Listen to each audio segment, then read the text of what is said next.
Bonjour à tous, bienvenue aujourd'hui à ce webinaire consacré à la cybersécurité. Donc avant que je laisse la parole à notre intervenant, je vais vous rappeler que vous pouvez poser vos questions donc, tout au long de la présentation et notre intervenant Benjamin se fera un plaisir d'y répondre à la fin. Pour activer le volet questions-réponses, il suffit que vous cliquiez dans l'interface Teams sur l'icône qui se trouve en haut à droite, c'est les deux bulles avec le point d'interrogation. Et puis, donc vous pourrez poser toutes vos questions au cours de la présentation. Écoutez, sans plus tarder, je laisse la parole à Benjamin Serre d'Orange. Benjamin, c'est à toi. Merci beaucoup. Bonjour à tous. Merci de vous être connectés ce matin sur ce webinaire. Donc, je suis Benjamin Serre, je suis le directeur régional d'Orange Cyberdéfense et on est là pour une petite heure ensemble. Donc, il y aura deux temps dans la présentation. Un premier temps pour évoquer l'évolution de la menace cyber sur cette année 2020. Et puis, dans un second temps, vous présenter une solution de surveillance qui permet de s'adapter à cette menace cyber qui a profondément changé. Alors, concernant l'évolution de la menace, déjà depuis l'année dernière, sur le deuxième semestre de l'année dernière, on a vu une inflexion d'un point de vue cybercriminalité qui s'est vue amplifiée fortement avec la crise sanitaire. Tout simplement, pendant la crise sanitaire, dès les débuts, même un peu avant le premier confinement, on a vu un certain nombre de domaines se créer sur Internet visant à exploiter l'information autour du Covid-19 dans l'objectif de réaliser des compromissions. C'est plusieurs milliers de noms de domaines qui se sont ouverts de cette façon, visant à piéger les utilisateurs des systèmes d'information et également le grand public. Aujourd'hui, on parle d'une explosion des cyberattaques sur l'année 2020. Cet été, on parlait d'un doublement des cyberattaques par rapport, on va dire, à la même date l'année dernière, été 2019. Et aujourd'hui, avec septembre et octobre qui vont continuer, où on a vu les cybercriminalités continuer à s'amplifier, on est bien au-delà d'un doublement des cyberattaques. C'est fortement relayé par l'État, par son organisation cybermalveillance. C'est également relayé par l'Europe qui prévient de l'évolution de cette cybercriminalité-là. Donc derrière la crise Covid-19, on a réellement une crise cyber qui s'est déclenchée en parallèle. Quasiment pas un jour courant l'été n'a pas fait l'objet d'une parution dans la presse d'activités cybercriminelles et d'une entreprise ou d'une organisation, d'une ville, d'une agglomération, d'un département. Ça touche globalement à peu près tout le monde, complètement bloqué par une cyberattaque. Alors pourquoi et quel est le lien avec la crise sanitaire? C'est assez simple. Pendant la crise sanitaire, on a vu arriver le premier confinement, quelque chose qui n'était sous lequel la plupart des organisations n'étaient pas préparées. Et il a fallu, dans l'urgence, activer des systèmes de télétravail massifs comme jamais il avait été fait jusqu'alors. Dans l'urgence, donc sans capacité de prendre du recul sur l'exposition au risque et sans prendre des mesures de réduction de ces risques, dans l'objectif de faire perdurer la continuité de service. Or, depuis 18 à 24 derniers mois, quasiment aucune solution de télétravail n'avait été épargnée d'un point de vue vulnérabilité. Et donc, que ce soit une solution Fortinet, que ce soit une solution Juniper Pulse, que ce soit une solution Palo Alto, j'ai volontairement fait un petit zoom sur les marques qui sont citées par le CERT français. Il y avait des vulnérabilités sur ces systèmes-là, et à partir du moment où ils n'avaient pas été patchés depuis globalement l'été 2019, eh bien ces systèmes étaient vulnérables, alors que là, ils se sont retrouvés utilisés de façon extrêmement massive.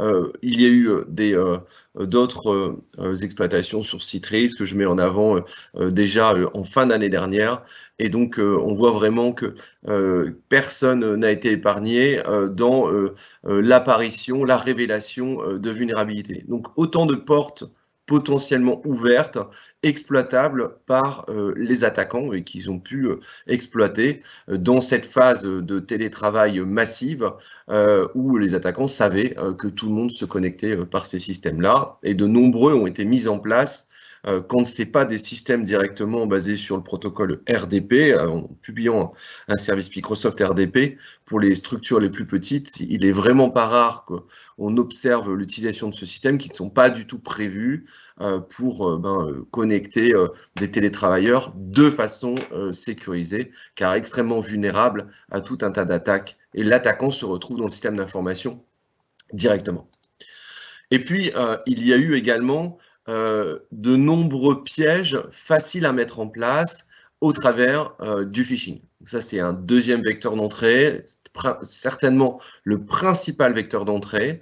Il y a eu de nombreuses campagnes de phishing et d'où la création des noms de domaine associés à, on va dire, le Covid-19, dans l'objectif d'expliquer qu'il était possible de commander des masques alors qu'il y avait une pénurie, de commander du gel hydroalcoolique, d'avoir de la statistique précise, plus précise même que ce que produisait l'État sur l'infection ville par ville, région par région, tout un tas d'informations où l'ensemble de la population était relativement friand d'obtenir. Et bien sûr, ce sont des pièges qui visent à demander à l'utilisateur d'une messagerie de cliquer sur un lien malveillant ou d'ouvrir un programme type un document en général. En ce moment, c'est beaucoup des documents autour d'Office qui, bien sûr, contient une macro et qui va activer un implant.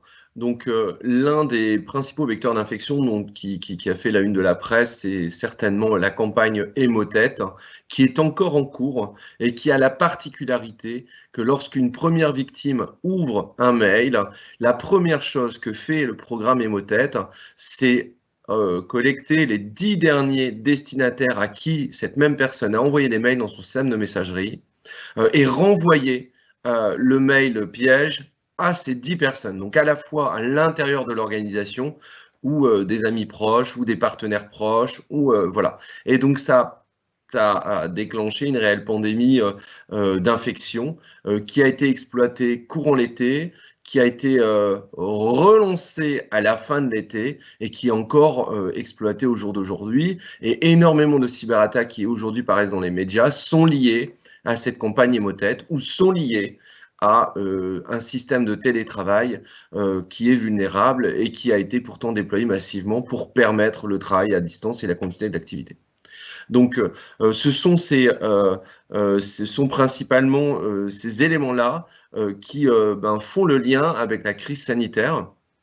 Et à chaque grand événement de la crise sanitaire, les groupes cybercriminels surfent sur l'actualité pour infecter de plus en plus de machines. Donc, ces groupes cybercriminels, qui ils sont? En fait, c'est assez difficile de clairement identifier ces groupes.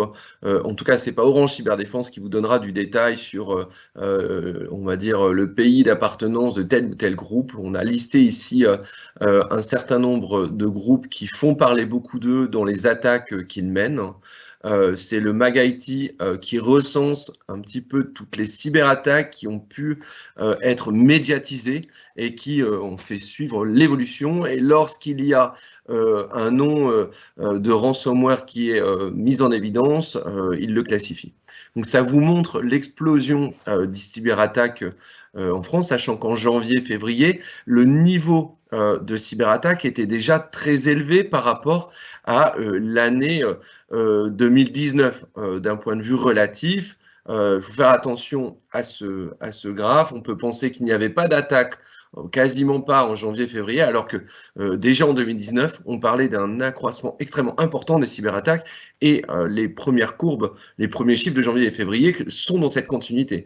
Il y a une réelle explosion, on parle de plus de 600% de cyberattaques après l'été, et donc on voit que le confinement a eu lieu ici, et puis il y a des campagnes d'infection qui ont eu lieu, qui ne font pas l'objet du coup tout de suite d'une cyberattaque, et on voit l'exploitation de ces cyberattaques qui commencent progressivement à être réalisées. Donc il faut imaginer que ces groupes d'attaquants-là, ils ont aujourd'hui accès à énormément de systèmes d'information, mais ils n'ont pas encore exploité complètement tous ces systèmes d'information, toutes ces compromissions, et qui passeront à l'attaque à un moment ou l'autre, et il leur faut du temps, et ils travaillent parfois sur des phases d'infection, et ensuite ils travaillent sur des phases d'exploitation de ces compromissions. Donc ces groupes de cyberattaquants, par contre, ils ont un mode opératoire qui est relativement similaire. Si on ne rentre pas trop dans le détail technique des outils qu'ils utilisent, on peut quand même extraire un protocole qu'ils suivent plus ou moins tous. Donc la première étape est l'hameçonnage du système d'information. J'ai déjà passé pas mal de temps dans les premiers slides à vous expliquer comment ils hameçonnent. Donc on a parlé du phishing, qui est extrêmement populaire en ce moment. On a parlé des systèmes de télétravail. Ça, c'est très contextuel, les systèmes de télétravail à la pandémie, et au fait qu'ils soient vulnérables. Ça n'a pas toujours été le cas. Ça a démarré en 2019. Il n'y avait pas autant de vulnérabilité sur ces systèmes-là avant. Et puis, globalement, après, c'est surtout les systèmes qui peuvent être exposés sur Internet et où il pourrait y avoir des vulnérabilités.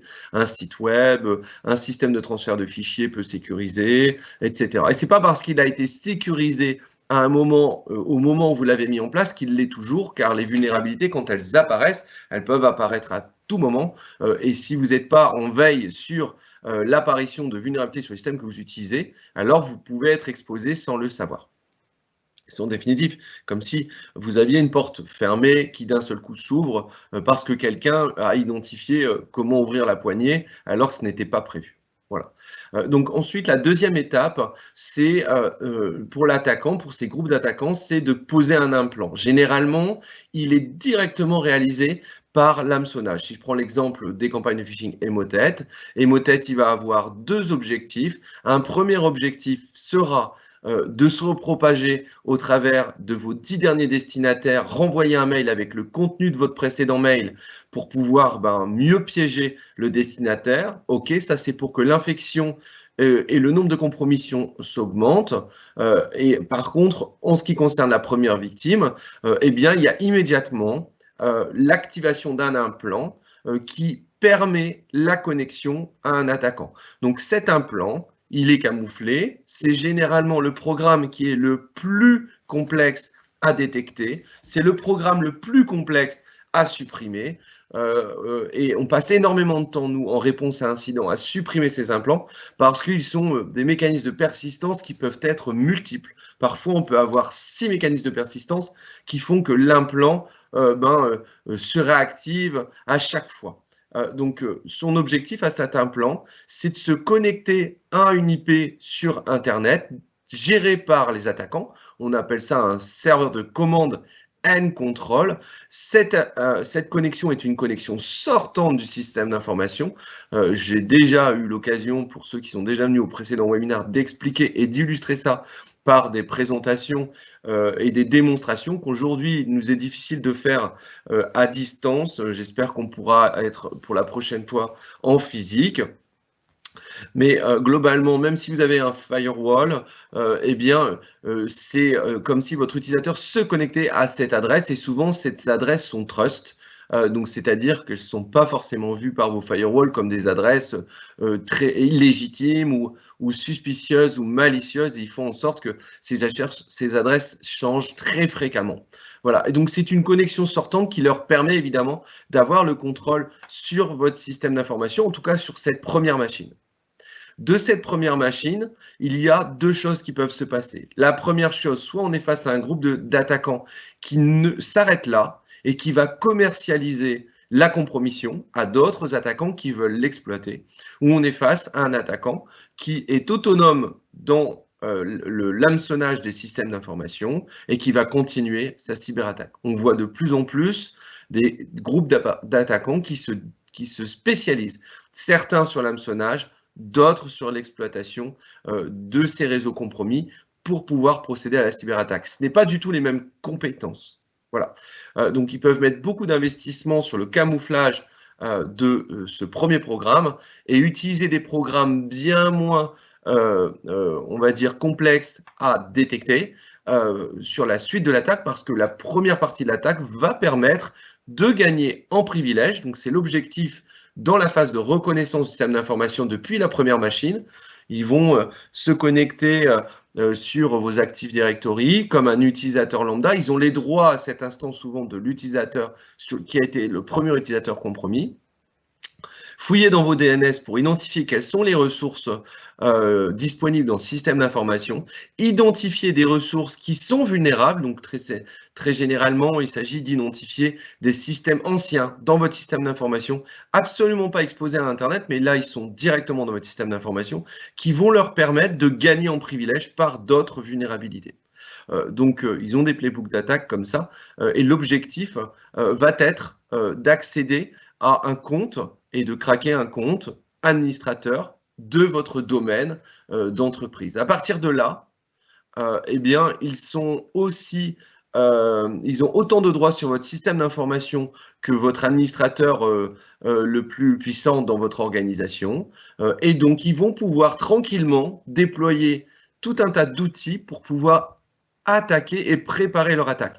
Et là, à partir de cet instant, ils vont désactiver les antivirus, tenter de supprimer vos sauvegardes, et ils sont de plus en plus compétents. Nous, on voit la progression en ce moment en réponse à incident des attaquants. Si je prends par exemple un système de sauvegarde très connu qui s'appelle Vim Backup, qui est très connu dans l'IT pour notamment très bien sauvegarder tout ce qui est système virtuel. Eh bien, on les a vus rançonner les serveurs Vim Backup et échouer dans leur impact, puisqu'il est possible, même si le serveur est rançonné, de le restaurer grâce à des fichiers présents sur les baies. Et donc, dans d'autres cyberattaques, 2-3 semaines après, venir à la fois rançonner le système le serveur de Vim Backup et rançonner également, enfin détruire également les systèmes qui permettent sa récupération. Donc, ils progressent comme ça dans l'objectif d'être le plus impactant possible sur le système d'information au moment où ils vont déclencher l'attaque. Donc, pour déclencher l'attaque, ils vont déposer des implants sur les serveurs les plus critiques de votre organisation qui leur permettront d'avoir le contrôle à distance et ils déclencheront l'attaque manuellement de façon programmée, le moment qui sera le pire pour vous, la nuit, la veille d'un jour férié. À chaque fois, c'est fait pour que l'organisation ne puisse pas rapidement réagir. De toute façon, quand ils activent ces ransomware, là, il s'agit d'activer les ransomware. Les ransomware ne sont plus activés sur les postes de travail des utilisateurs, ils sont activés directement sur les serveurs. Eh bien, ils vous paralysent complètement le système d'information. Et s'ils ont atteint les systèmes de sauvegarde, alors vous pouvez avoir un système d'information qui devient complètement inopérant et non restaurable. Et nous avons en ce moment plusieurs clients dans cette situation-là où la seule alternative est soit de payer, soit de refaire partir son système d'information de zéro sans les données, à part les données qu'ils auraient éventuellement encore sur bande, quand ils en ont encore, ou les données papier. Et on a par exemple des communes qui sont reparties au papier. Si vous fouillez un peu sur la presse, il y a des communes dans la région qui sont dans cette situation-là. Voilà, donc ce qu'il faut comprendre, c'est que l'attaque reste invisible sur les 5 premières phases, elle devient visible qu'au moment où il le décide. Et ça rend la situation très complexe car on n'est plus dans une gestion de problème où on a un virus par-ci, par-là, ou un ransomware activé sur quelques postes de travail, mais on a là un système d'information qui est complètement paralysé. Et donc, très peu de clients ont un PCA qui prévoit, quand ils ont un PCA, qui prévoit ou un PRA, qui prévoit ce type d'attaque, car très souvent, les systèmes de sauvegarde ont été prévus pour restaurer une machine, 2 machines dans le même temps, mais absolument pas 40 ou 50 machines quand vous êtes une organisation conséquente. Et peu importe si vous êtes une organisation plus petite, votre système de sauvegarde est souvent dimensionné par rapport à la taille de votre structure. Et elle n'est pas forcément prévue pour que vous restauriez absolument tout dans le même temps. Voilà. Donc, ce qui s'ajoute à cela, pour certains groupes d'attaquants et uniquement certains, notamment Maz et Grégor, ces noms-là reviennent beaucoup dans la presse parce que toutes leurs attaques sont souvent publiques, au sens où à la fois vous êtes pris en otage par le ransomware qui est activé sur votre système d'information, mais également par la divulgation de données qu'ils ont exfiltrées avant que la cyberattaque ne soit lancée. Et ils vont donc faire du chantage pour obtenir le paiement de leur rançon, avec comme argument le fait qu'ils vont exposer les données exfiltrées qu'ils ont en leur possession. Généralement, ils publient au bout de 72 heures 10% des données exfiltrées. Ils s'arrangent pour essayer de trouver des choses relativement croustillantes, des contrats, des données personnelles, etc. C'est un véritable chantage à la RGPD, c'est un chantage vis-à-vis de la crise de confiance qui peut être démarrer pour les gens avec qui, globalement, vos partenaires avec qui vous travaillez et vos clients. Voilà.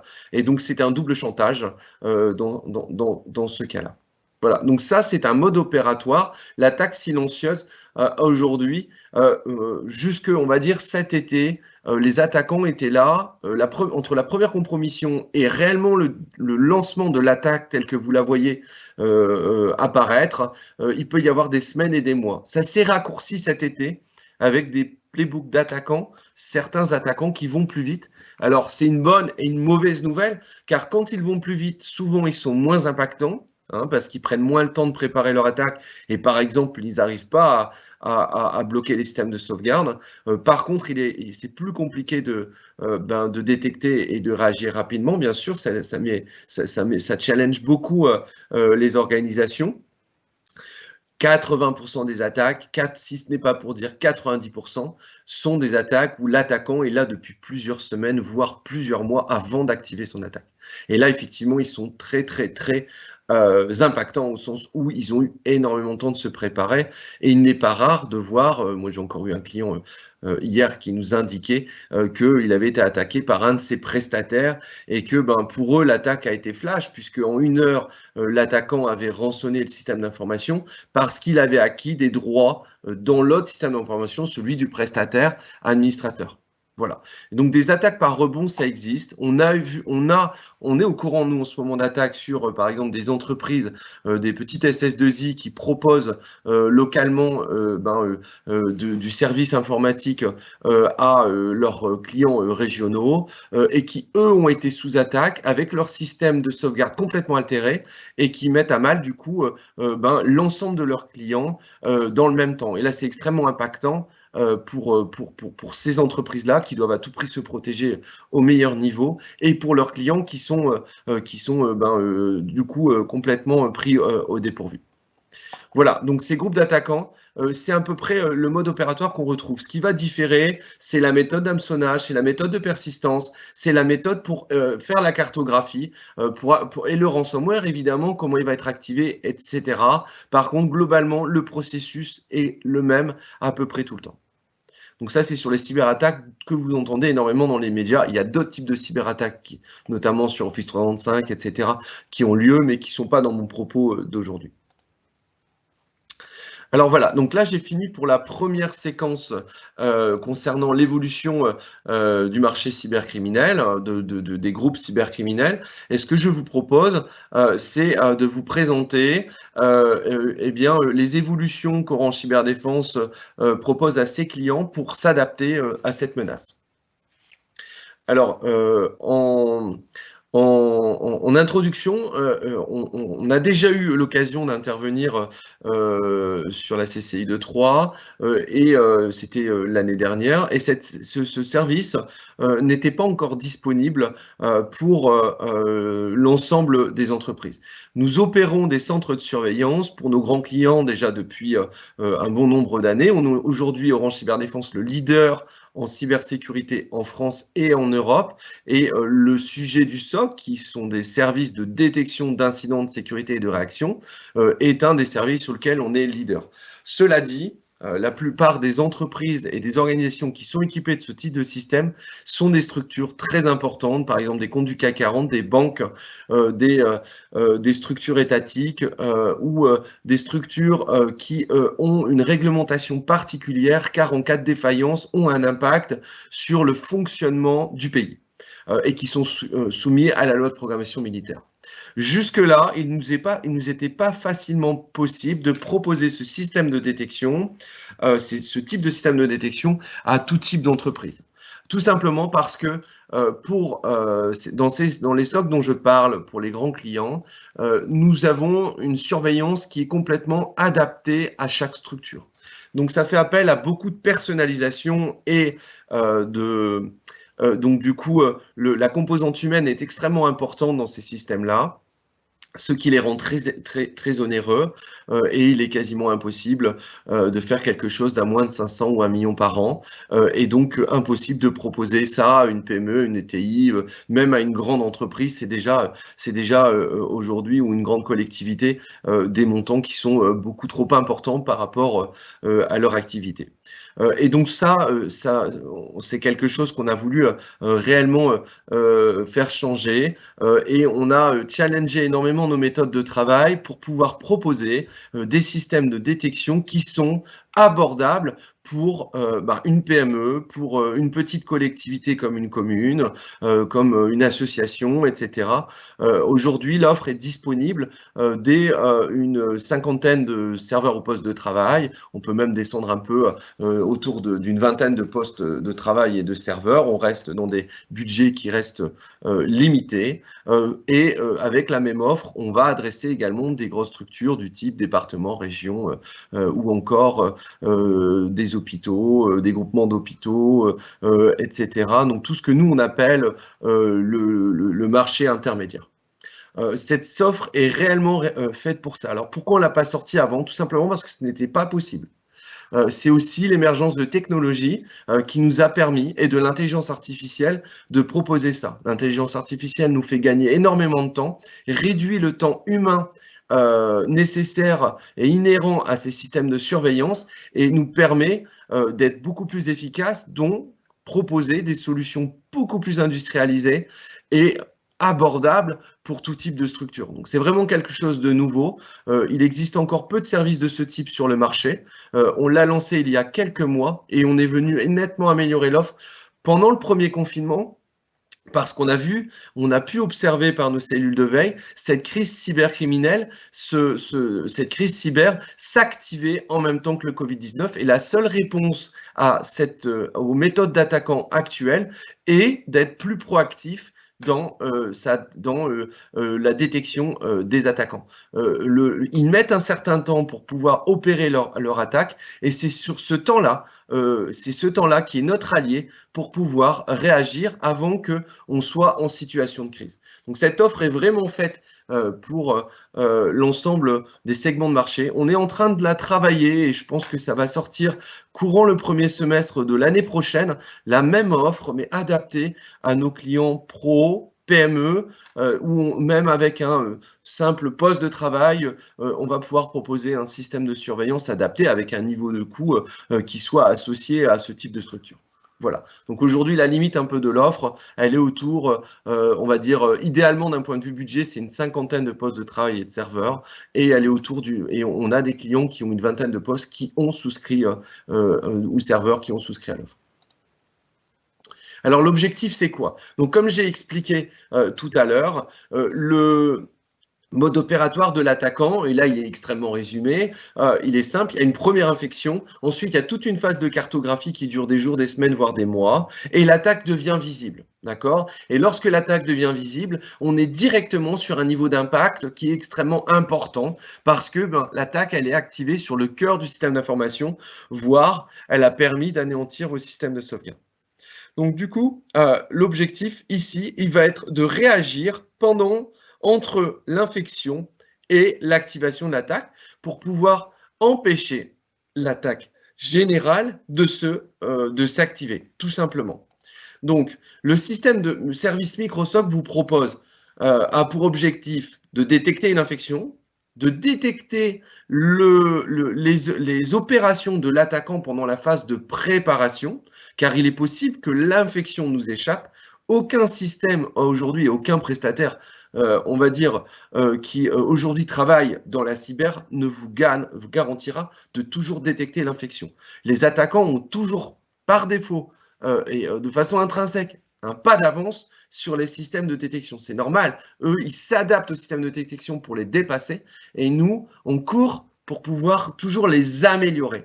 Donc, du coup, on peut louper l'infection. Par contre, il se passe plein de choses avant que la cyberattaque réellement soit déclenchée, que on va dire la prise d'otage du système d'information soit déclenchée. Et c'est sur tous ces événements qu'on va pouvoir avoir détecté un signal faible qui va nous permettre ensuite de faire une investigation et de comprendre ce à quoi on a affaire. C'est pour ça le service Microsoft a été conçu. Objectif, proposer ensuite des plans d'action adaptés et surtout des mesures qui sont possibles à déclencher, car on va se préparer au travers du service Microsoft à vivre une cyberattaque et à la gérer comme on pourrait gérer d'autres problèmes de la vie courante, comme du feu, comme d'autres incidents qu'on peut imaginer. Et si on s'est préparé à les gérer, c'est pour en réduire leur impact en cas d'apparition. Et donc, on va proposer également des mesures de confinement qu'on aura préparées au préalable et de confinement dont l'objectif vont être de réduire le potentiel de l'attaque et de réduire les moyens de l'attaquant sur le système d'information pour le sortir du système d'information. Donc, réduire l'impact. On passe d'une gestion de crise, quand on n'est pas équipé de ce type de système, à une gestion de problème. Alors, comment ça marche? Alors, ce que je vais vous proposer, c'est, avant de continuer dans la présentation, c'est de vous proposer une petite vidéo qui synthétise notre service.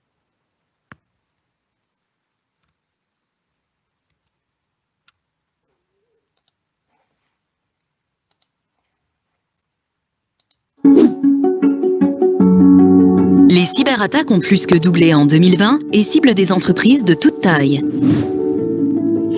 Après la compromission d'un premier poste de travail, l'attaquant se répand sur tout le réseau pour déployer ses outils de contrôle.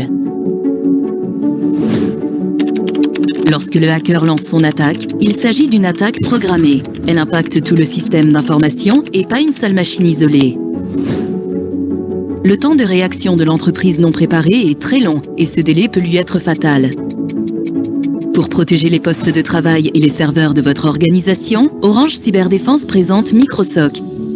Une solution alliant surveillance, confinement, investigation et remédiation en 3 étapes clés. Première étape, la détection continue. Analyse des comportements suspects par des algorithmes de reconnaissance des attaques, scrutant continuellement tout ce qui se passe sur vos serveurs et postes de travail. Historisation de toute action exécutée sur les serveurs et postes de travail pendant 90 jours. Parce que les algorithmes ne détectent pas tout, recherche quotidienne des menaces observées dans d'autres cyberattaques sur lesquelles nous intervenons ou remontées par notre base de Threat Intelligence. Cette base, alimentée par plus de 400 sources dans le monde, référence des IP, URL et hash malveillants. Qualification des alertes par nos analystes, élimination des faux positifs et proposition de plans d'action adaptés. Deuxième étape, le blocage des attaques. Message d'alerte de nos analystes en cas de suspicion d'attaque. Blocage des menaces les plus courantes. Suppression des fichiers infectés et des programmes malveillants. Confinement rapide, total ou ciblé pour analyser l'attaque sans qu'elle ne s'aggrave. Troisième étape, le retour à la normale. Investigation pour comprendre l'attaque. Recommandations pour restaurer le système d'information, le renforcer et le déconfiner progressivement. Intervention de nos équipes de réponse à incidents en cas d'attaque complexe et étendue. Avec Microsoc, maintenant, vous pouvez détecter et répondre instantanément aux menaces émergentes, définir des mesures de confinement activables à tout moment, renforcer la sensibilisation et l'éducation cyber dans votre entreprise par des exemples de menaces réellement observées dans votre organisation. Microsoc d'Orange Cyberdéfense, le service de détection pensé pour toutes les entreprises.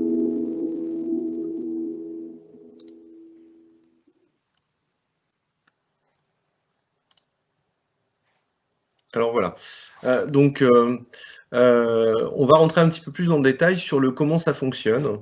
On va avoir au cœur de ces systèmes de détection une intelligence artificielle.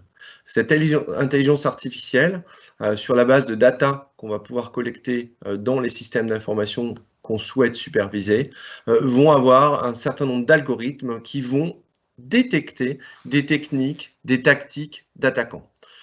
C'est ça l'évolution qui nous permet de proposer un service adapté à tout type de structure, car ça, historiquement, on était obligé de le faire à la main, grâce à des systèmes de SIEM qui collectaient des journaux d'événements dans les systèmes d'information, et c'est Orange Cyberdéfense qui devait développer chaque principe de détection, chaque scénario de détection et les maintenir dans le temps, ce qui prenait énormément de temps. Aujourd'hui, l'intelligence artificielle est là pour nous apporter cette aide et identifier dans un grand nombre d'informations les informations pertinentes qu'il nous faut analyser au niveau du service Microsoft. Alors, quelle data on va pouvoir collecter? La première chose qu'on va pouvoir collecter, et pour la plupart des entreprises, on en restera là. Pour les entreprises les plus exigeantes, on pourra aller vers d'autres événements. On va aller installer un petit agent piloté par cette intelligence artificielle qui va être déployé sur vos serveurs et vos postes de travail et qui va collecter tout ce qui se passe sur un système, sur votre système. Donc là, par exemple, ce matin, très probablement, vous avez ouvert votre messagerie. Vous avez cliqué sur le lien qui a été envoyé par la CCI. Là, ça vous a ouvert une session Teams. Cette session Teams vous a connecté, votre navigateur vous a connecté sur des adresses IP. Toutes ces informations d'opérations que votre ordinateur réalise ou que vos serveurs réalisent, eh bien, on les observe et on les stocke dans notre cloud, dans l'objectif de faire tourner des algorithmes. Ils sont plus ou moins longs. Les algorithmes les plus longs arrivent à corréler des informations jusqu'à 30 jours d'historique. Et aujourd'hui, on va garder les informations, ces métadonnées, pendant 90 jours. Ça va avoir deux objectifs, travailler sur la détection de temps réel, et ça nous permettra aussi de travailler sur ce que je détaillerai un peu plus tard, sur de la recherche de compromissions passées que les systèmes et que l'intelligence artificielle n'auraient pas détecté. Donc, je détaillerai ce point juste après. C'est ce qu'on appelle l'historical hunting, qui permet de revenir en arrière sur ce qui s'est passé, un peu comme une vidéo qui tournerait H24 ferait, par exemple. Il y a la détection de temps réel, et puis si jamais la police vous dit est-ce que vous n'auriez pas telle personne qui est rentrée et qui vous donne un visage, eh bien on peut rechercher ce visage jusque 90 jours en arrière. C'est exactement ce qu'on fait avec le service Microsoft dans cette fonction d'historical hunting. Pour le reste, 90% des attaques sont identifiés, des compromissions, des signaux faibles sont identifiés par l'intelligence artificielle et chaque événement émis par l'intelligence artificielle va être analysé par l'équipe Microsoft. Donc, ce sont des analyses qui sont là en 5.7 ou en 24.7 selon le contrat, qui vont qualifier chaque alerte, qui vont essayer de comprendre ce à quoi ils ont affaire, déterminer s'il s'agit d'un usage normal de votre système d'information ou s'il s'agit effectivement d'un événement suspicieux, et puis proposer des recommandations, des actions de réponse adaptées à la menace auquel on a affaire, qui peuvent aller jusqu'à un confinement total ou partiel de votre système d'information, piloté par notre système. Notre système, comme il est déployé sur tous vos serveurs à poste de travail, nous permet également de gérer leur isolement, et puis éventuellement déclencher nos équipes de réponse à incident. C'est comme si sur un feu, le feu était tellement grave que vous étiez obligé d'appeler les pompiers. Eux, l'équipe Microsoft, elle est là avec un extincteur, et lorsque il y a trop de choses à faire, on appelle les pompiers. Ce sont les CSIRT, l'équipe CSIRT, qui sont spécialisées dans la réponse à incident majeur et dans l'investigation numérique pour comprendre de où est parti le feu. Voilà. Donc ça, c'est 5% des cas où on ne souhaite pas travailler avec cette équipe-là aujourd'hui. Ça sous-entendrait que vous avez été sous cyberattaque relativement majeure. La plupart des incidents sont traités directement par les équipes Microsoft, et c'est bien le but des services Microsoft, c'est d'éviter que l'incident devienne une crise. Voilà, donc il y a d'autres sources qui sont exploitables, comme les logs de sécurité de vos pare-feux existants, comme votre annuaire, comme des analyses de trafic réseau qu'on peut réaliser. Dans l'offre de base pour tout type d'entreprise, on inclut toute la partie serveur, poste de travail grâce à nos agents. Et puis pour les entreprises et les organisations qui veulent aussi faire de la détection sur des environnements où on ne peut pas déployer un agent, alors on propose des alternatives qui sont les deux alternatives que j'évoquais. Voilà, donc ça c'est pour les clients les plus exigeants. Voilà, donc ça c'est en synthèse le service, comment il fonctionne. Alors je vais rentrer un peu dans le détail sur chaque composante de cette offre. Alors la première chose qu'on a l'habitude d'expliquer, c'est qu'avant de mettre en place ce système de détection, il faut se préparer à traiter des incidents de sécurité. Et généralement, les entreprises ne sont pas prêtes pour traiter ce type d'incident. Et donc là, on va préparer avec vous des scénarios de confinement. On a l'habitude de préparer 3 scénarios de confinement. Le premier scénario de confinement est un scénario de confinement qui est isolé à une machine. C'est notre capacité, depuis notre système, et la capacité pour vous, au travers du système qu'on vous propose, d'isoler une machine comme si vous la déconnectiez physiquement de tous les réseaux auxquels elle peut se connecter. Par contre, on a toujours capacité, au travers du système, de s'y connecter, nous ou vous, au travers de notre interface, pour pouvoir mener des investigations. Donc ce service est un service en co-management, c'est-à-dire que pour les organisations qui souhaitent également interagir avec nous et utiliser nos outils pour traiter des incidents, ils le peuvent. Et pour ceux qui ne veulent pas du tout s'en occuper, Orange Cyberdéfense opère tous les changements et opère toutes les actions. Vous n'êtes pas obligé du tout de vous y connecter. Mais c'est une possibilité qu'on laisse et notamment c'est apprécié pour certaines organisations pour déclencher des procédures d'urgence comme les scénarios de confinement.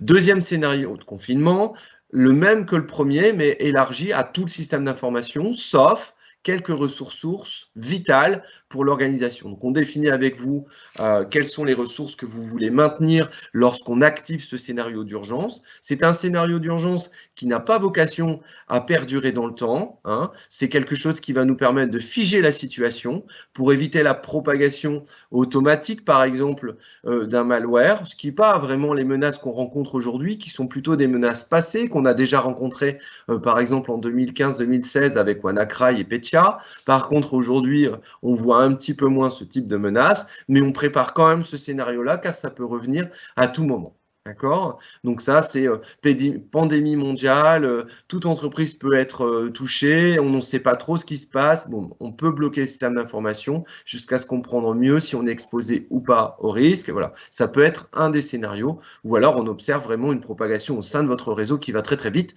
Et là, dans ce cas-là, on appuie sur le bouton de façon, on déclenche le scénario pour éviter d'impacter plus le système d'information. Il faut voir ça comme des portes coupe-feu.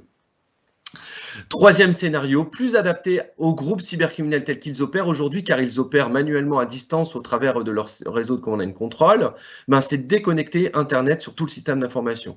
Donc, on va identifier avec vous comment on va pouvoir déconnecter Internet. Alors, on va l'opérer depuis l'agent. D'accord, hein, l'objectif, c'est vraiment de ne pas dépendre d'autres systèmes qui vous sont propres. Comme là, on est déployé sur toutes les machines, on va pouvoir dire, OK, j'active tel filtre, et donc du coup, toutes les communications avec l'extérieur vont être bloquées. La communication avec l'intérieur du réseau pourra être maintenue, ce qui permet une certaine continuité d'activité. Par contre, l'attaquant, comme il opère dans 90% des cas, voire 95% des cas depuis l'extérieur, on lui coupe la main sur votre système d'information, il ne peut plus agir. Ça ne vous débarrasse pas de tous ces implants, c'est-à-dire qu'au moment où on réactivera Internet, il retrouvera la main sur le système d'information, mais ça nous donne le temps de pouvoir travailler à la suppression justement de tous les programmes malveillants qu'il aurait pu déployer pour se maintenir dans votre système d'information et mieux comprendre ce à quoi on a affaire. 3 scénarios où on va définir à chaque fois un RACI, qui est responsable de faire quoi. Donc, on a certains clients qui nous demandent d'agir complètement pour eux parce qu'ils ne peuvent pas forcément être disponibles au téléphone au moment où l'attaque va arriver. Et donc, du coup, ils nous demandent de réagir face à une situation grave, certains clients vont nous demander de systématiquement venir confirmer avec eux lorsque on va déployer ce type de scénario. Donc ça, c'est complètement réglable en termes de services entre nous. Tout comme les scénarios, on peut en imaginer d'autres ou proposer plusieurs autres scénarios par rapport à des organisations qui seraient, on va dire, segmentées. C'est tout à fait possible. Ça reste un élément personnalisable. On a un workshop au lancement du service qui vise à définir comment on va travailler là-dessus avec un formulaire de cogestion à valider ensemble. Et ensuite, on se prépare. Et donc, face à un événement, on a prévu quelque chose pour pouvoir réagir, quelque chose qui est entendu entre vous, avec vous, et donc qui nécessitera pas le temps de sa définition au moment où on a besoin d'être rapide. Deuxième service, c'est le cœur de l'offre. Il s'agit de la détection des incidents de sécurité. On vous propose de traiter toutes les alertes, toutes les alertes émises par notre système de détection avec une proactivité de 4 heures. On peut le réaliser en 5 jours sur 7 ou en 7 jours sur 7.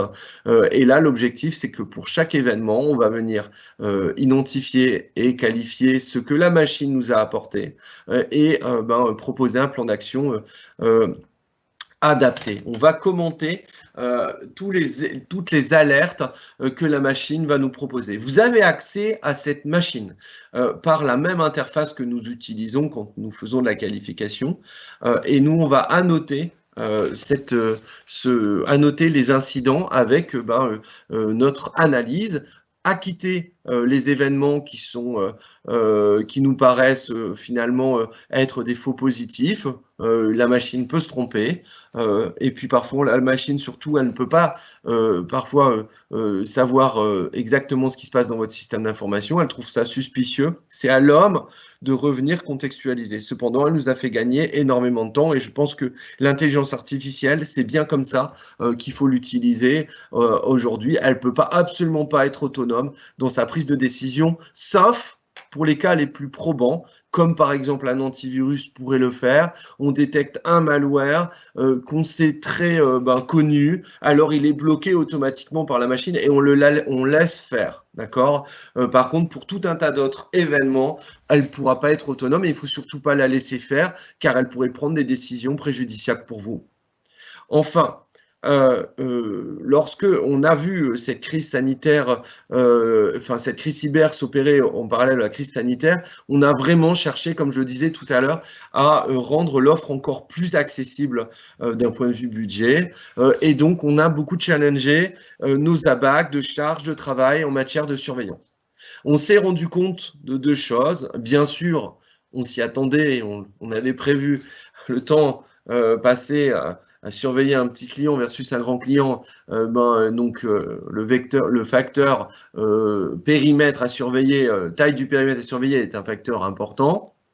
Néanmoins, on a des petits clients qui nous causent plus de charges de travail que des clients plus importants. Donc ça, c'est assez étonnant, mais c'est une réalité.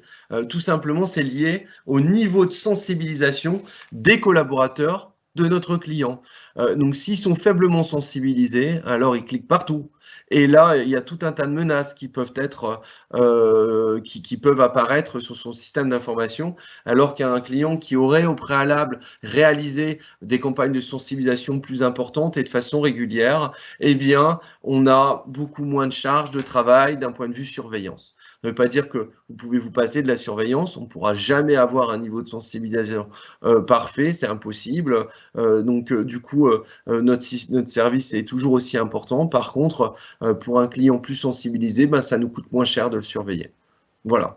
Et donc, du coup, on est venu challenger ça. Et donc, on a pris le pari pendant ce premier confinement, ce qui nous a permis de quasiment diviser par 2 le prix de service de cette solution, de s'intégrer aux actions de sensibilisation de l'organisation client qu'on souhaite superviser, qui souhaite qu'on supervise. Alors, dans bien des cas, le client réalise déjà des actions de sensibilisation. Plus ou moins bien, la qualité est variable selon nos clients, c'est pas grave. Ce qu'on va faire, c'est qu'on va aider à améliorer ces actions de sensibilisation-là. Ça ne veut pas dire qu'on va le faire pour vous, mais on va vous aider fortement à le faire. Comment on le fait? Eh bien, lancement du service MicroSoc, on va vous permettre de lancer une campagne de phishing. Donc, on va utiliser les mêmes méthodes que les attaquants avec Emotet, etc. Sauf que cette campagne de phishing, c'est un piège pour vos collaborateurs de votre organisation pour mesurer leur niveau de sensibilisation. Ça va nous permettre, donc le piège, on l'identifie ensemble, c'est même vous qui l'élaborez, alors on vous conseille pour le faire, et donc on va faire des pièges plus ou moins complexes, hein. Au début certainement pas trop complexes, enfin, où un maximum de gens devraient se rendre compte qu'il s'agit de quelque chose d'anormal, et puis progressivement améliorer la qualité du piège pour renforcer finalement l'exercice. Donc c'est un petit peu comme des exercices de préparation à la gestion de problèmes, etc., d'autres exercices de sensibilisation dans votre organisation. Et donc, on va le lancer une première fois. Ça va nous permettre de déterminer quelle est la population sensible, dangereuse, qui a tendance à vraiment être à cliquer, hein, tout simplement. Et donc, pour cette population d'utilisateurs, on va renforcer le niveau de surveillance. Voilà. Et qu'est-ce qu'on va faire en plus? Eh bien, tout simplement, on va, même sur un événement dont la machine est certaine et aura bloqué, par exemple, le téléchargement d'un virus ou l'activation d'un virus sur le poste de travail plutôt, parce que ben voilà, ce virus il est super connu et comme un antivirus ça le bloque automatiquement, ben on va quand même venir analyser cet événement, non pas pour savoir s'il a un impact dans l'organisation puisqu'il a été bloqué automatiquement, mais plutôt pour savoir quelle est la nature de la menace qui a été bloquée, pour que vous puissiez l'expliquer dans vos actions de sensibilisation à vos utilisateurs et surtout comment c'est arrivé. Quelle a été la décision de l'utilisateur pour que cette menace arrive? Est-ce qu'il a téléchargé quelque chose d'un peu dangereux? Est-ce qu'il a été sur un site un peu dangereux, etc., etc. Et donc du coup, ça va vous permettre d'être plus impactant dans vos actions de sensibilisation en vous nourrissant d'événements sécurité concrets qui ont eu lieu dans votre organisation et dans la vôtre, pas celle des autres. Voilà, ça diffère un petit peu d'autres actions de sensibilisation où on prend exemple sur ce qui se passe ailleurs et où les collaborateurs de l'entreprise ont du mal parfois à se projeter en disant oui, bah, nous on n'est pas comme ça.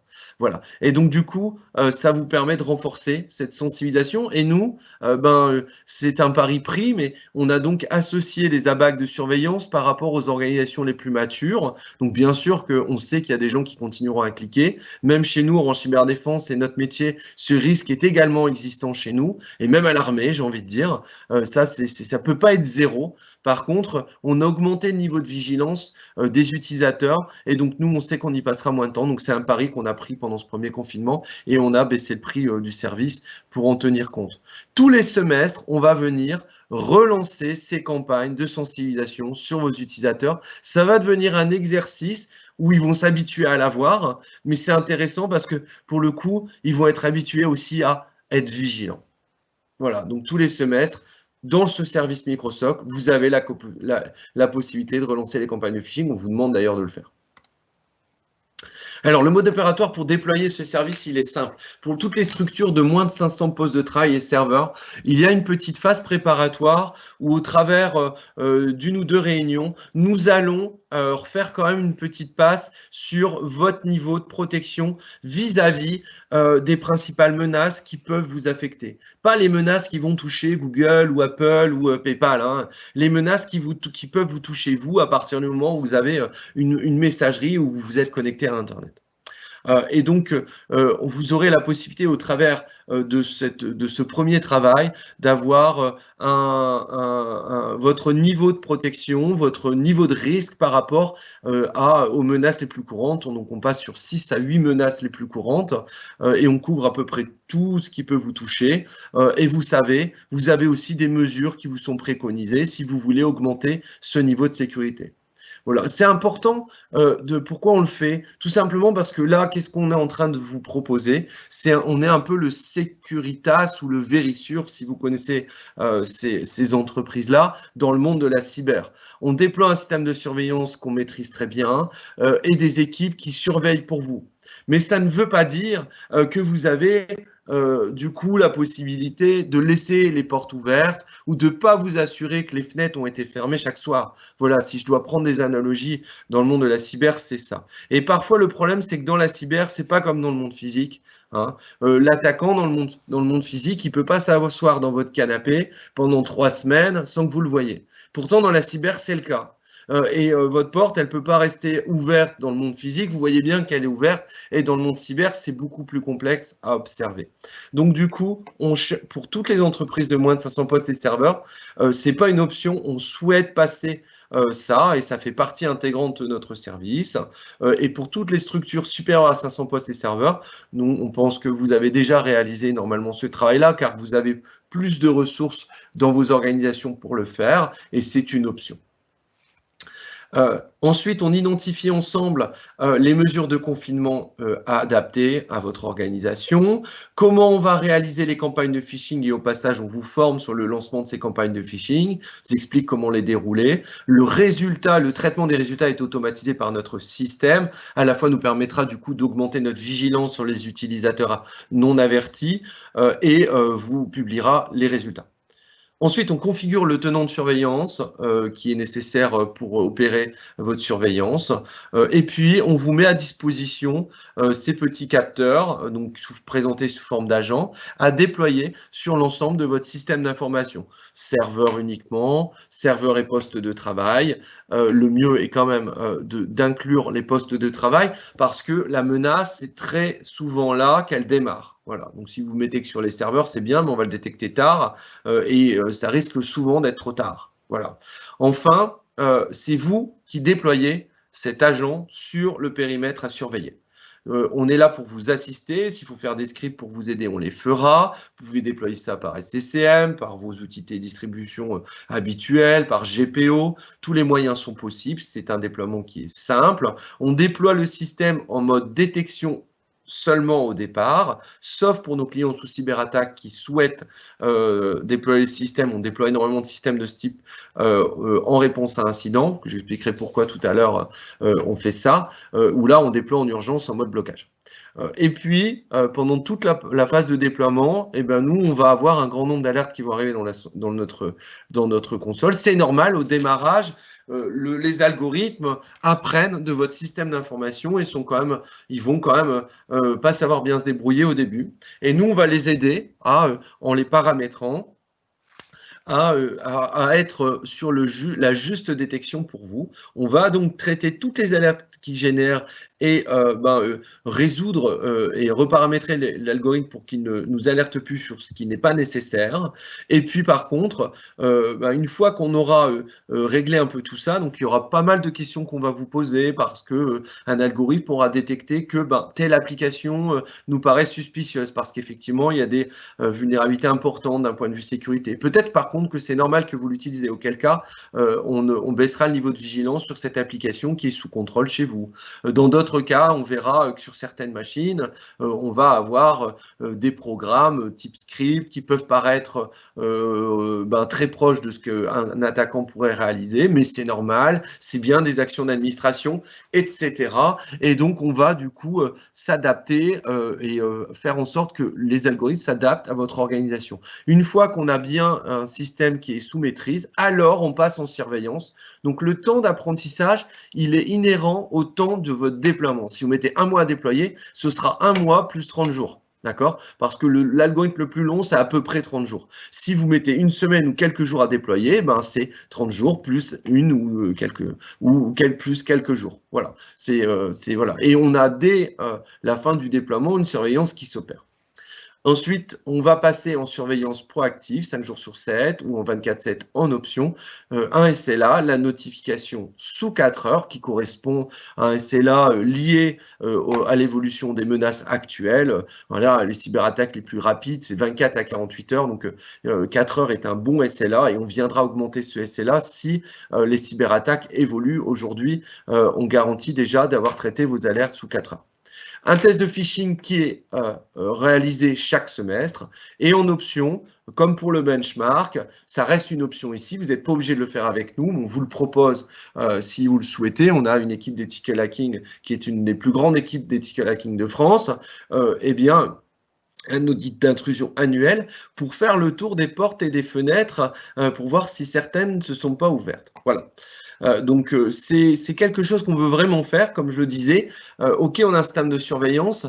Le système de surveillance n'empêche pas d'entrer. Hein. Donc, du coup, bien sûr, quand il va passer la porte, l'objectif, c'est qu'on réagisse le plus vite possible. Si la porte, elle est fermée et que ça attaque le voisin, on est quand même plus content. Hein. Voilà. Alors, quelques exemples ici. Premier exemple, vous allez avoir...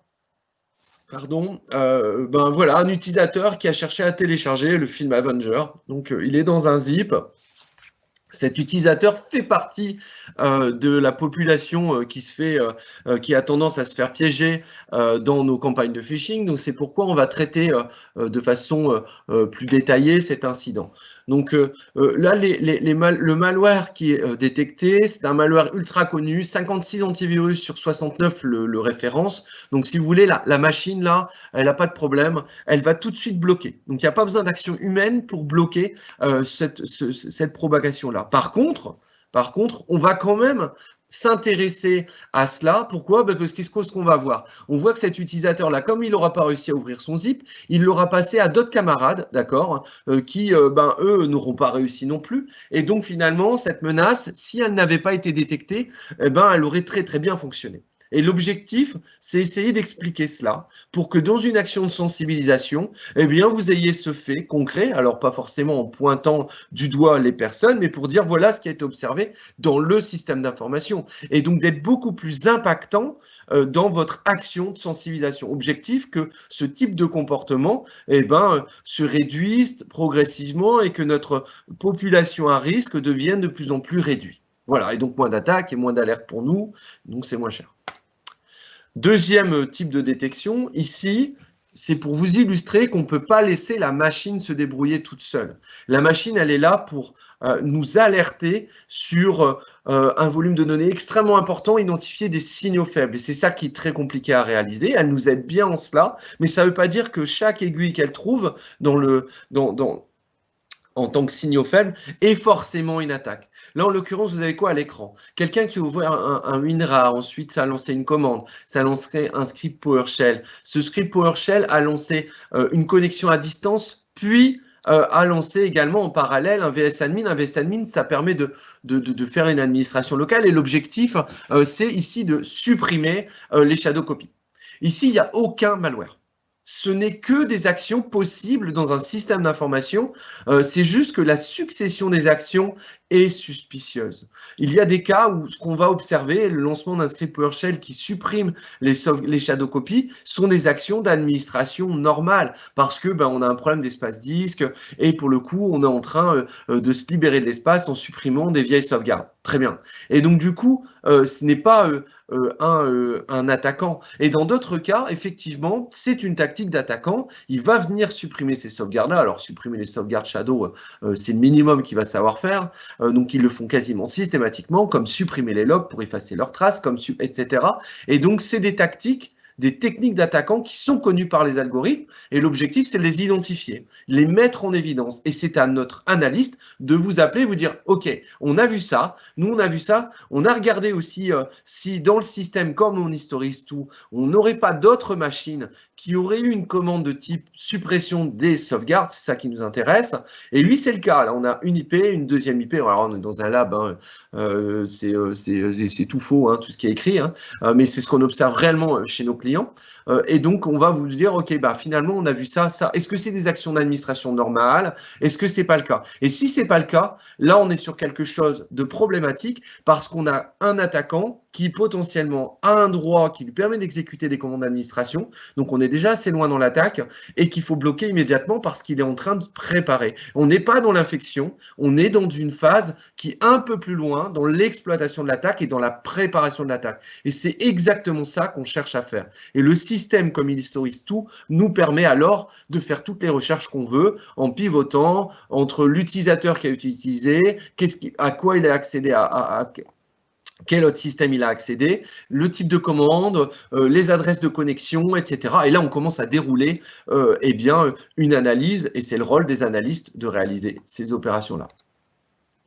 Voilà, donc deuxième façon de faire de la détection, c'est ce qu'on appelle l'historical hunting. Alors en anglais, l'hunting, c'est la chasse, et historical parce que on va pouvoir aussi, on va chasser notre gibier. Notre gibier, c'est nos cyberattaquants, hein, leurs programmes malveillants, leurs techniques. Et dans l'histoire, parce que on a une caméra, comme je l'expliquais, qui enregistre tout ce qui se passe sur les systèmes d'information. Elle garde pas la donnée, hein, c'est que de la métadonnée sur la succession des processus lancés par les utilisateurs ou par le système, les connexions, etc. Et donc, lorsqu'on fait face à une cyberattaque, c'est la première façon de faire de la chasse, on va toujours, comme aujourd'hui on est un peu le leader du marché, on traite quand même énormément d'attaques qui ont lieu sur des clients sous surveillance ou pas sur surveillance d'ailleurs. Et donc, face à une cyberattaque, on va toujours prendre du recul pour dire, OK, est-ce que cette méthode-là d'attaquant, j'aurais pu le voir par les algorithmes? Si la réponse est non, alors on va créer une requête, le système nous le permet, pour dire, OK, est-ce que tu peux me dire si tu as vu par exemple un Excel qui a ouvert ça et sur tous les serveurs et tous les postes de travail de tous nos clients. Et ça, dans les 90 derniers jours, puisque c'est le temps d'historisation sur lequel on travaille aujourd'hui. Donc ça va permettre de mettre en évidence des attaques qu'on n'aurait pas pu observer grâce à l'intelligence artificielle et qui ont néanmoins eu lieu. Et donc, c'est une façon de faire de l'amélioration continue de façon industrialisée. Donc ça, c'est une première façon de travailler. Et donc finalement, qu'est-ce qu'on fait? Un client attaqué protège les autres, entre guillemets. Et puis, on est venu industrialiser ça à grande échelle. Et c'est la manière dont on travaille, c'est qu'on travaille sur une énorme base de données. Donc, on a des équipes de veille en cybercriminalité dont leur métier, c'est ne faire que ça. C'est pas les équipes de Microsoft, là, pour le coup. C'est des équipes qui sont dédiées à faire ça dans notre CERT et à analyser des cyberattaques et essayer d'identifier ce qu'on appelle des IOC. C'est des IP malveillantes, des URL malveillantes, des programmes malveillants, des chemins de fichiers malveillants, etc. Et de les référencer dans une base. Donc, il y a ce qu'on fait, nous, dans notre laboratoire d'épidémiologie, notre CERT en tant qu'opérateur mondial. Et puis, il y a également tous les partenariats, parce que en matière de cyber, même si on est le leader en France, on n'estime absolument pas avoir cette capacité à avoir une veille qui est suffisante. Et donc, en matière de cybersécurité, il faut savoir travailler avec tout le monde.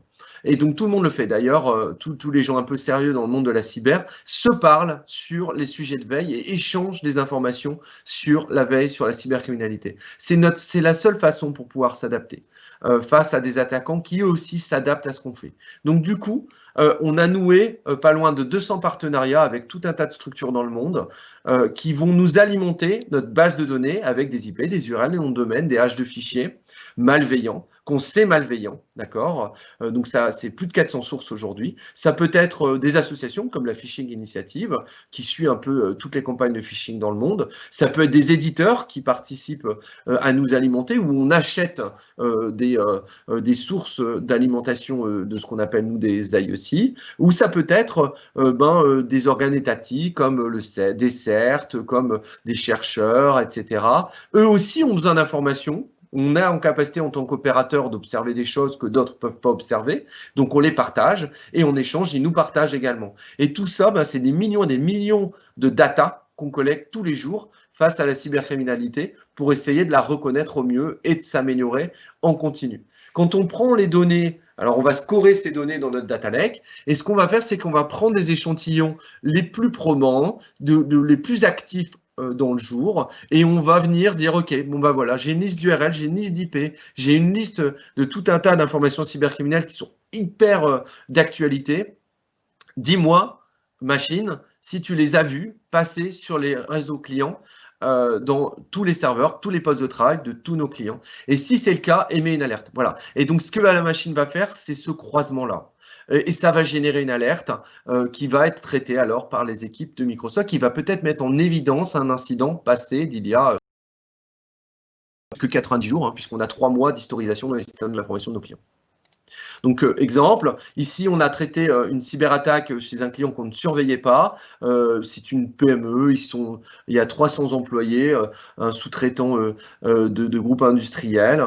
Et il s'est fait attaquer 2 fois. Une première fois, il a juste restauré son système d'information avec son partenaire informatique habituel. Et la deuxième fois, comme le cyberattaquant est revenu une deuxième fois, il s'agit de Maz, qui est un des plus actifs et qui attaque tout type de structure de façon complètement opportuniste, eh bien, il est raattaqué et ils ont à nouveau eu 2 semaines d'interruption totale de tout le système d'information. Qu'est-ce qu'on trouve sur les machines compromises? Un playbook d'attaquants. Le playbook de Maz en novembre 2019, enfin en décembre 2019 en l'occurrence, il y a 400 lignes de commande là-dedans qui tapent quand ils arrivent sur un système d'information pour se faire de la place, pour pouvoir préparer leur cyberattaque.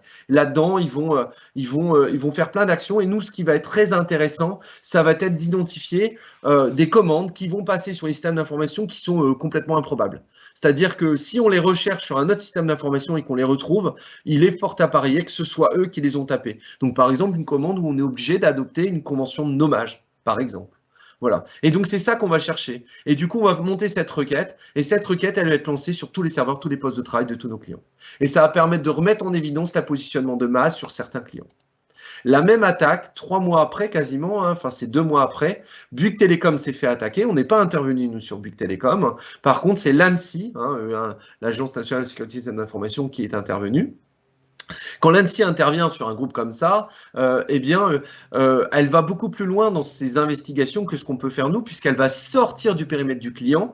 Quand elle aura identifié des adresses IP sur Internet en lien avec le groupe d'attaquants, elle va pouvoir faire des commissions rogatoires pour aller prendre le contrôle de ces machines-là et observer avec quoi elles sont liées, etc.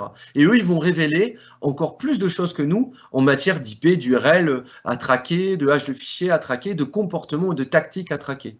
Ça, c'est ce qu'on va avoir de façon, c'est ce que nos équipes de Street Intel vont injecter dans le data lake, le cerf français étant une des sources, du coup, et automatiquement, notre système, le lendemain, en fait, on lance les requêtes tous les jours à minuit, va faire une analyse. Alors, ça ne se passe pas dans votre système d'information, ça se passe dans notre cloud, et va mettre en évidence les éventuelles compromissions révélées chez nos clients et en lien avec ce que l'État nous a demandé de vérifier, enfin inciter les opérateurs cyber de vérifier. Voilà. Donc ça illustre plutôt le data lake et l'autre méthode ici illustrait plutôt ce qu'on va faire derrière un incident qu'on vit nous.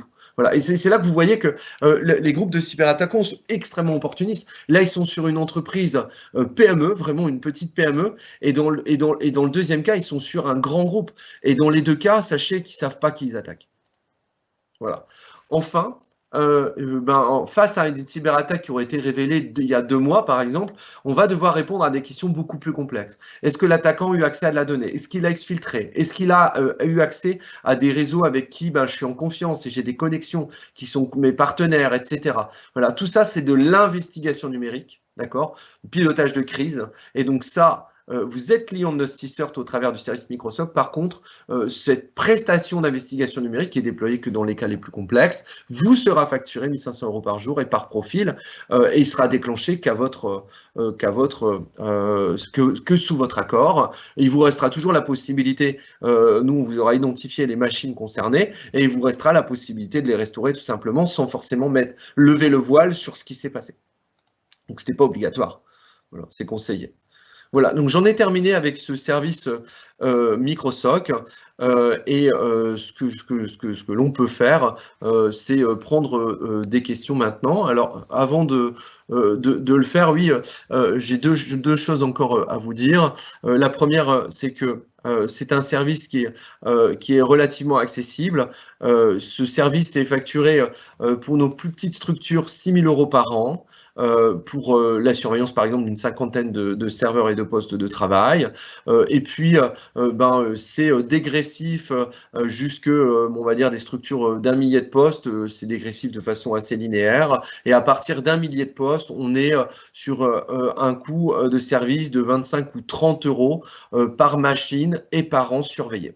Voilà, pour vous donner une idée du tarif associé à ce service de MicroSoc. Donc, on vise vraiment le secteur PME, ETI, collectivité, etc., avec ce service-là, et c'est un tarif public.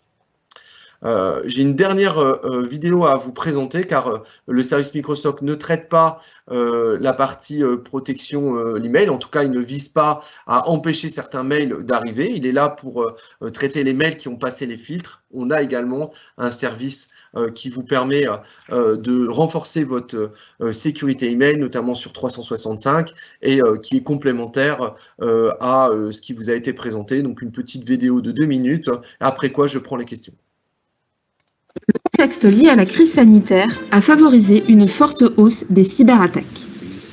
91% des attaques commencent par un simple clic sur un email. Les hackers profitent du maillon le plus faible dans votre organisation, l'utilisateur final. Microsoft 365 est la cible privilégiée des cybercriminels. Les protections par défaut ne suffisent plus face aux menaces de plus en plus sophistiquées. Il est donc impératif de renforcer son niveau de sécurité grâce à une couche de protection complémentaire et dédiée. La solution Email Protection pour Microsoft 365 protège vos boîtes mail en temps réel face aux menaces avancées et polymorphes telles que le phishing, spear phishing.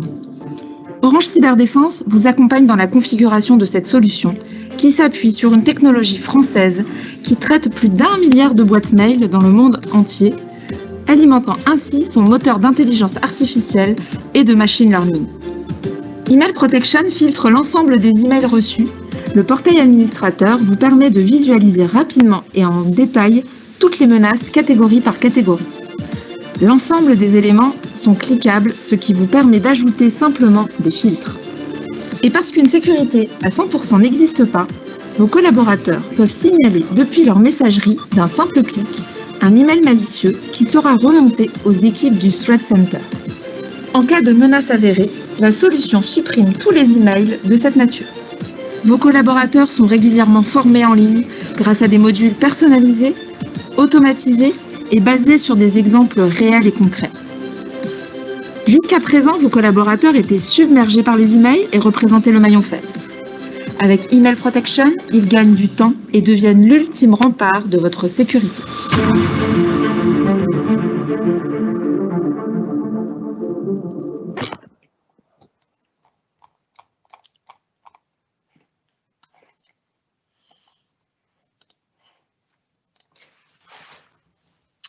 Voilà, donc je suis là pour répondre aux questions si vous en avez.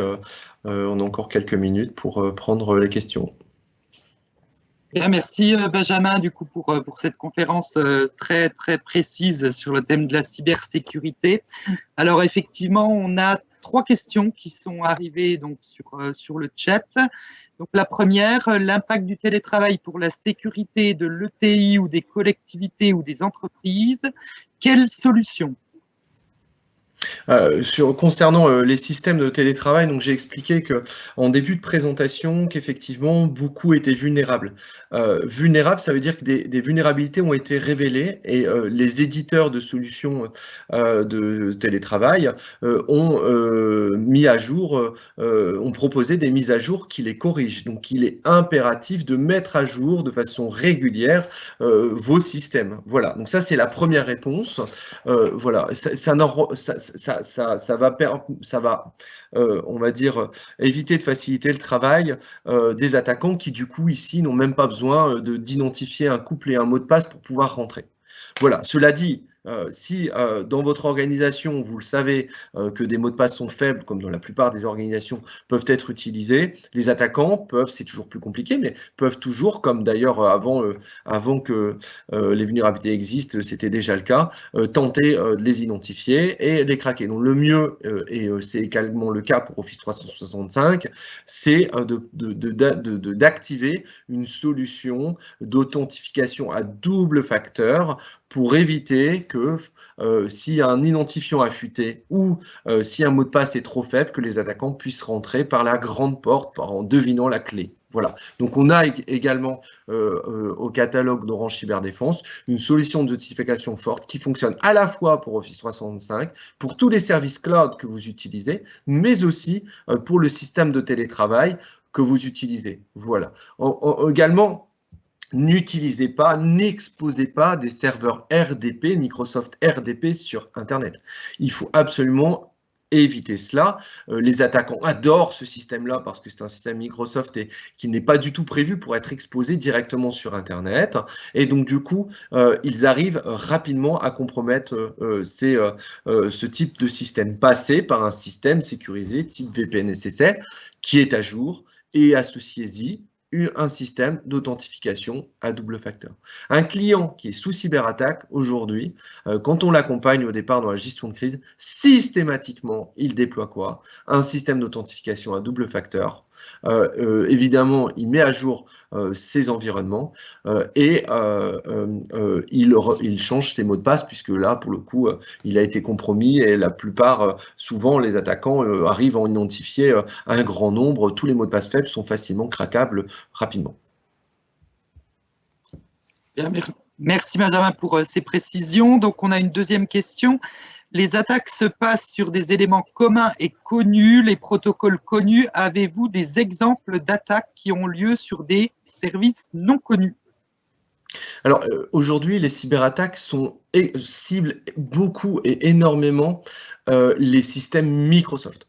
D'accord? Pourquoi? Parce que, pas que les autres systèmes ne soient pas attaquables, on a des attaques, elles sont plus rares sur d'autres types de systèmes, mais tout simplement parce que ces attaquants, c'est un peu comme nous, ils industrialisent un peu leurs crimes, et donc du coup, ils cherchent à être plus efficaces. Donc vous, bien sûr, vous prévoyez pour répondre à 80% de vos clients, nous c'est pareil, eux c'est pareil. Et ils savent que Microsoft c'est partout, donc confier sa sécurité à Microsoft, c'est d'ailleurs, même s'ils ont fait énormément de progrès, on ne peut que le constater aujourd'hui, ce ne sera jamais suffisant parce que l'attaquant, c'est à cela qu'il va s'attaquer en premier. Le système de notification à double facteur, d'authentification forte de Microsoft, il est tombé au mois d'octobre de cette année. Bien sûr, hein, ils ont tellement d'argent en plus pour trouver des solutions, peu importe la taille de la porte. Si la taille de la porte, elle est hyper épaisse, mais qu'elle donne accès à tout le monde, parce que tout le monde a confiance dans cette porte, bien sûr qu'ils vont la craquer. Donc aujourd'hui, tous les systèmes communs sont des systèmes autour de Microsoft, et tous les playbooks des attaquants, parce qu'ils marchent partout, c'est ça. Par contre, une fois qu'ils sont dedans, ils n'ont pas de problème à aller chiffrer un serveur Linux et à aller chiffrer d'autres ressources qui seraient stratégiques pour vous. Voilà. Par contre, c'est l'infection, on va dire, de phishing, ou elle s'active rarement sur un Mac ou ça reste vrai. Mais ce ne serait pas vrai si Mac c'était 80% de l'équipement informatique mondial. Voilà, c'est ce que je veux dire. Donc, sur les protocoles moins connus, alors qu'est-ce qu'on parle moins? Les principales cyberattaques, c'est celles que je viens de dire. Ensuite, c'est sur 365, parce que c'est extrêmement facile pour un attaquant d'obtenir des identifiants d'une entreprise, parce que vous oubliez une chose souvent, c'est que vos utilisateurs, ils utilisent le mail de l'entreprise pour se loguer sur des portails externes. Par exemple, le portail, je sais pas moi, d'un e-commerçant. Voilà, d'un e-commerçant qui parfois peut être pas forcément mature en termes de sécurité. Et le mot de passe, souvent c'est le même, ou c'est quelque chose qui s'en rapproche énormément. Hein, le prénom avec un code, etc., une majuscule, un @ pour remplacer le A, etc. Donc la logique de mot de passe, finalement, ils vont l'avoir en attaquant un gros portail commerçant. ils vont avoir des mails et des mots de passe. Et qu'est-ce qu'ils vont faire? Ben, ils vont voir les domaines qui sont hébergés sur 365, ils vont se connecter à 365, ils vont vérifier si ça marche. Et si ça ne marche pas, ben, on va tester 3, 4, 5, 6 combinaisons, les hop, ils sont dedans. Donc du coup, là, pour faire face à cela, ça peut être compliqué quand même de demander à vos utilisateurs de maîtriser un mot de passe avec 14 ou 15 caractères qui ne sont pas des lettres de remplacement faciles, etc. Donc c'est le double facteur. Voilà, donc ça c'est pour 365. Après, sur tout ce qui est cloud, à aujourd'hui, tout ce qui est environnement cloud en mode IaaS, c'est-à-dire vous activez des serveurs dans un cloud chez votre cloud provider comme si vous les avez activés chez vous, bon, donc ça vous touche pareil. Par contre, pour tous ceux qui font de l'IT un petit peu plus poussé, avec notamment de la conteneurisation, etc., aujourd'hui, il y a un peu moins de cyberattaques dans ce domaine-là. Les cyberattaques dans ce domaine-là, aujourd'hui, elles sont en train d'émerger. C'est des groupes d'attaquants différents qui travaillent sur ces... Et ils sont plutôt à squatter votre système d'information pour faire du minage de crypto-monnaies. Donc souvent, il y a une clé d'API du cloud provider qui est disponible, qui a fuité. Vérifiez vos GitHub, vérifiez certaines ressources publiques que vous utilisez. Nous, régulièrement, quand on fait de la veille, on trouve plein de clés. Les attaquants aussi. Et lorsqu'ils arrivent sur ça, ils vont se créer des VM. Et parfois, quand vous ne le voyez pas, et ces VM, bien sûr, ils vont mettre plein de CPU, plein de RAM, et ils vont miner de la crypto-monnaie. En ce moment, la crypto-monnaie a énormément remonté en termes de valorisation, donc ça devient quelque chose de très rentable. Et donc, on va retrouver ça, ou alors, ils vont revendre l'accès pour que une autre attaque puisse avoir lieu. Voilà, je ne suis pas sûr d'avoir complètement répondu à la question sur ce sujet-là. Elle est assez large, donc si vous voulez préciser et si vous avez des idées de protocole en tête, je peux peut-être vous répondre. Alors oui, effectivement, Benjamin, il y a une seconde question sur le protocole HTTPS. Et la question est la suivante, est-ce qu'il est vraiment plus sécurisé que le protocole HTTP classique ? Le protocole 80% des sites aujourd'hui sont HTTPS. C'est pas parce qu'aujourd'hui vous exposez un site web en HTTPS que vous êtes vulnérable, vous êtes pas vulnérable aux attaques. Si par exemple vous connectez sur un site HTTPS, il faut quand même bien vérifier les certificats, ce que personne fait. Donc du coup vous pouvez quand même avoir. Donc là c'est plutôt quand vous vous connectez vous en tant qu'utilisateur sur une ressource externe. Donc, par exemple, un particulier qui se connecte sur le site de sa banque. HTTPS n'est pas un gage de sécurité sur le fait que vous n'allez pas avoir un virus ou quoi que ce soit. Ça permet juste de chiffrer la donnée entre votre poste de travail et le site internet. Et si vous ne regardez pas le certificat, vous n'êtes même pas sûr que vous vous connectez au bon endroit, puisque le certificat en question, il est validé par votre navigateur s'il a été signé par une autorité sur Internet connue par votre ordinateur, sauf que les attaquants, ils savent aussi signer par des autorités connues et acheter des certificats. Donc, si vous ne vérifiez pas, personne ne vérifie tous les jours ça, ce n'est pas un gage de confiance. Et d'ailleurs, c'est pour ça que les banques ont tous systématisé l'authentification à double facteur. Si vous remontez un petit peu dans le temps, il y a encore 4-5 ans, on n'avait pas ça. Aujourd'hui, aucune banque ne va autoriser l'accès à son site sans une authentification à double facteur. Donc ça, c'est important. Et toujours bien vérifier que les URL vers lesquelles vous vous connectez sont bien les URL du site vers lequel vous allez. Parfois, il y a une petite variation dans le nom de domaine. Ils peuvent aussi avoir un certificat de confiance et là, vous n'êtes pas sur le bon site. Donc, il y a énormément d'attaques de phishing comme ça où on vous fait du vol d'identifiant. On vous envoie un mail, l'attaquant vous envoie un mail. Il y a une URL à l'intérieur, elle est en HTTPS, vous inquiétez pas, sécurisée avec le petit cadenas. Et puis, ça vous propose un formulaire pour changer votre mot de passe Office 365. Et ça imite 365, mais ce n'est pas 365. Et pourtant, il y a le petit cadenas. Mais le petit cadenas, il est associé au nom de domaine. Vous n'avez pas vu que ce n'était pas 365. Bien, merci Benjamin pour ta réponse. On a une toute dernière question. Quel est le parcours client? Qui contacter pour ce parcours? C'est vos commerciaux Orange habituels, ceux qui sont en charge de votre relation pour les autres services qu'Orange commercialise. Vous les contactez pour avoir l'une des solutions que j'ai présentées aujourd'hui. Donc j'ai parlé de 3 solutions, j'en ai présenté 2. J'ai présenté la solution Microsoft, j'ai présenté la solution Mail Protection et j'ai parlé de la solution d'authentification forte qui s'appelle FAA chez nous et qu'ils peuvent vous proposer dans le cadre des opérations commerciales habituelles. Bien sûr, vous pouvez aussi demander, vous connecter sur le site Orange Cyberdéfense et faire une demande de contact et on vous recontactera.